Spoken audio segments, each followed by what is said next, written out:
অবৈধ বালি কারবার বন্ধের দাবিতে পুরুলিয়ার প্রাক্তন কাউন্সিলরদের বিক্ষোভ।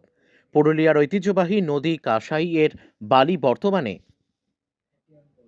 বলা যেতে পারে সোনার চেয়েও কম নয়। সোনার দাম যেমন দিনের পর দিন বেড়ে চলেছে, ঠিক তেমনই বেড়ে চলেছে পুরুলিয়ার কাঁসাই নদীর বালির দামও, যে কারণে আবাস যোজনার বাড়ি তৈরি করতে হিমশিম খাচ্ছে সাধারণ মানুষ। এ কথা মাথায় রেখে মঙ্গলবার দুপুর নাগাদ পুরুলিয়া মফস্বল থানা চত্বরে বিক্ষোভে সামিল হন পুরুলিয়া পৌরসভার প্রাক্তন কাউন্সিলররা। এদিন তারা বালির দাম কম করার দাবি ও নদী থেকে অবৈধ বালি উত্তোলনের বিষয়ে মফস্বল থানার ভারপ্রাপ্ত আধিকারিকের সঙ্গে কথা বলেন এবং থানা থেকে বেরিয়ে এসে অবৈধ বালি উত্তোলন বন্ধ করার স্লোগান তোলেন। আজকে জনপ্রতিনিধি যারা আছে তারা আমরা থানায় এসেছি মানুষের স্বার্থে, পুরুলিয়ার জনসাধারণের স্বার্থে, পুরুলিয়া শহরের স্বার্থে, আলটিমেটলি জেলার স্বার্থে।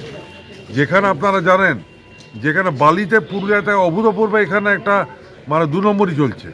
আমরা অবশেষে বাধ্য হয়ে পথে নামলাম। আমরা প্রথমে আজকে মফস্বল থানা আইসির কাছে এলাম, আগামী দিনে হয়তো ডিএমের কাছেও যাব। যেখানে পার্শ্ববর্তী বাঁকুড়াতে 3300 টাকা পার ট্রাক্টর বালি পাওয়া যাচ্ছে, সেখানে কার বা কাদের স্বার্থে যে পুরুলিয়াতে কোন অশুভ চক্রের আন্ডারে তাদের শাসক দল, আমাদের শাসক দলের কোন কায়েমি চক্র বা আমাদের লোকাল বিজেপি এমএলএ যে জড়িত আছে সেটা বোঝা যাচ্ছে। কতদিন আগে আপনারা দেখেছেন যে টাউন থানাতে একটা মারপিট ঘটেছে, উনি বজরং দলের লোককে বেড়েছে, উনি বালি সিন্ডিকেটের সঙ্গে জড়িত, সেটা প্রমাণিত।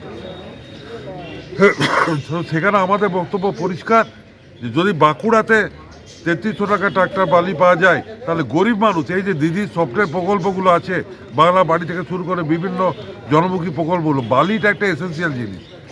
সেখানে বালি যদি না পাওয়া যায়, এত যদি হাউস ফলের বেনিফিশিয়ারি বালি ঘর করতে পারছে না।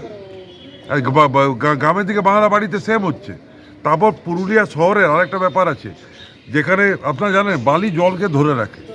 সেইখানে পুরুলিয়ার তেলেরি যেখানে জলটা ওঠে আমাদের, সেইখানে ওই রাতের অন্ধকারে বালি গায়েব হয়ে যাচ্ছে। বালি যদি এভাবে অবৈধভাবে গায়েব হয়, এটা দেখার দায়িত্ব কার? জেলা প্রশাসনের। তো জেলা প্রশাসন বা জেলার যারা শীর্ষ নেতৃত্ব আছেন তাদের কি এভাবে কোনো ঘুম নেই? কোন কায়েমি চক্রের স্বার্থে এরকম বালি সিন্ডিকেট চলছে?